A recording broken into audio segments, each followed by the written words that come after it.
وہ لوگ جو ایلیٹ ہے ان پہ یعنی ان کے پاکٹ پہ انہوں نے ہاتھ نہیں ڈالا. جو آپ کے لینڈ لارڈ ایگریکلچر ایلیٹ ہے ان پہ ہاتھ نہیں ڈالا گیا. اسی طرح جو سیکٹرز ہمارے جو باقی سیکٹرز ہیں اس میں بھی ایسے گروپس اور طبقات ہیں جو سیو کیے گئے, لہٰذا وہ بھی ایک ڈراسٹک. لیکن کیا پولیٹیکل اب دیکھیں نا, شوگر کے حوالے میں یہ کہا جا رہا ہے کہ 80 اس وقت جو لاکھ ٹن شوگر جو ہے وہ موجود ہے. آپ کی ریکوائرمنٹ جو ہے وہ فرض کیجئے 60 لاکھ ہے, 20 لاکھ آپ کے پاس بچی ہوئی ہے. آپ کو 1.5 بلین ٹینڈر ابھی آپ نے دیا تھا گندم کے حوالے سے. اچھا گندم آپ کی جتنا آپ پیدا کر رہے ہیں اتنا کنزیوم ہو رہی ہے, لیکن سوال یہ ہے کہ پھر آپ ایکسٹرا کیوں منگا رہے ہیں؟ پھر آپ کہتے ہیں کہ جی گورنمنٹ کے ریٹ نہیں ہے, اسمگلنگ ہو جاتی ہے. اب وہ ڈیمانڈ کرتے ہیں کہ جی آپ گندم کے اوپر سے حکومت کو ہٹا لیں, ٹھیک ہے. دوسری طرف جو ہے وہ اگر 1.5 بلین ڈالر جو آپ کے پاس پیسہ نہیں ہے, آپ گندم کہاں سے خریدیں گے؟ وہ کہتے ہیں چینی جو ہے وہ موجود ہے, آپ چینی میں سے 20 میں سے 5 ریزرو رکھ لیں, جو ہے آپ کی جو وہ ہے ایمرجنسی کی بنیاد پہ 15 بیچ دیں, 1 بلین ڈالر آپ کو مل رہا ہے. تو گورنمنٹ اس طرف کیوں نہیں جاتی ہے؟ دیکھیے میں آج کی گورنمنٹ کی پھر بات نہیں کر رہا, جو بھی گورنمنٹ ہے چاہے وہ پی ٹی آئی کی تھی یا ماضی میں تھی یا آج کی, ہم ایک ایگریکلچر ملک ہے, یہاں پہ ویٹ, دالیں, شوگر امپورٹ کرنا یہ کفر ہے میری حساب سے. کفر ہے نا, بالکل. تو اس میں سبھی انوالو ہے. میں ایک چھوٹے سے بریک میں جاؤں گا, لیکن ایک بات کرتا ہوا جاؤں اپنے مہمانوں کے سامنے. اکانومی کے حوالے سے یا کسی بھی شعبے کے لحاظ سے ہم اپنا پورا ہوم ورک رکھتے ہیں, لیکن ہم کاؤنٹر نہیں کرنا چاہتے. ہم چاہتے ہیں کہ جو گیسٹ ہمارے ہوں وہ اپنا پوائنٹ آف ویو دیں. ہاں جو سوال ہے وہ ہم ضرور چاہتے ہیں اس سوال کا ہمیں جواب یس اور نو میں مل جائے. ایک چھوٹا سا بریک, پھر واپس آتے ہیں.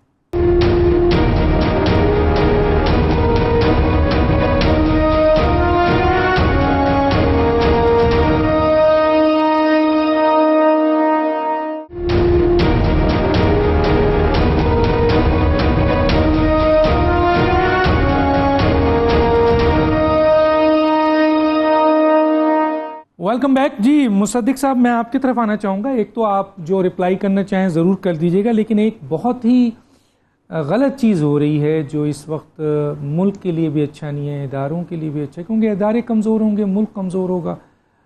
تو اس پر آپ کمنٹس دیجیے. بہت سخت قسم کے اداروں پر سنگین الزامات آ رہے ہیں, چاہے وہ الیکشن کمیشن ہو, چاہے وہ انتظامیہ ہو, چاہے وہ حساس ادارے ہوں, چاہے وہ ہمارا فوج ادارہ ہو, چاہے عدلیہ ہو.